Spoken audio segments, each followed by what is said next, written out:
Welcome back to The Hill here on NewsNation. The North Korean leader, Jong Un, saying his country is opening its full and unconditional support to Russia. Kim and the Russian President, Vladimir Putin, embracing each other at a Russian spaceport for a rare one-on-one meeting earlier today. You see the two of them meeting there. Putin says the summit could lead to some military cooperation between the two countries. Morgan, former State Department spokesperson, your take on this is what? Well, first, if you're an innocent Ukrainian who's being hit by one and killed by one of these munitions, you don't really care if the munition came from, North Korea or for someone else. So there's a lot of talk about how desperate this makes Putin look, that he has to so publicly align with North Korea. And yes, that's true. But conversely, it will still help his munition supply. And I think that's for anybody who's watching the war in Ukraine closely and watching this counteroffensive.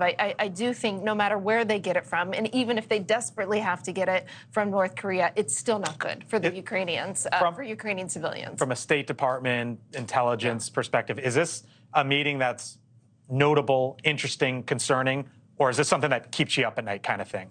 Oh, I mean, listen, it's very concerning because remember, and you'll remember this, in the Trump administration in the first 2 years, Nikki Haley at the UN was able to negotiate the toughest sanctions ever on North Korea. Russia and China at the time went along with those sanctions. So it makes it even tougher whenever you have Russia, China, and North Korea working together. Right. Absolutely. Yeah. It's noteworthy to me, but it's not the kind of thing that keeps me up at night. Keep in mind, North Korea can't give Russia that much. I mean, what would Russia need at this point? Well, they need artillery and they need food, okay?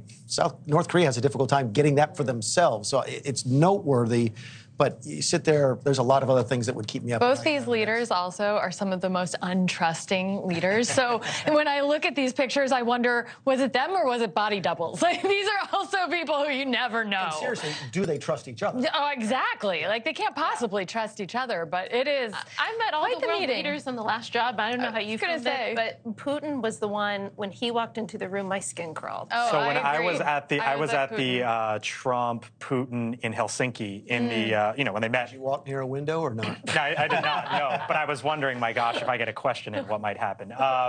But yeah, you're right. Like when Vladimir Putin, 4 years of covering that White House, when Vladimir Putin walked into the presidential palace there, I was like, I felt like it was it's icky. Different. And remember, we had Medvedev at first, and then we got Putin. And they, even when they came to Camp David, because we were trying to figure out the G8, whether they were going to actually come, their advanced teams, it was like the same people, but their tone totally changed. It was so bizarre.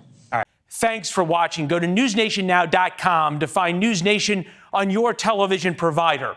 And don't forget to subscribe. Click the red button to get more of NewsNation's fact-driven, unbiased coverage.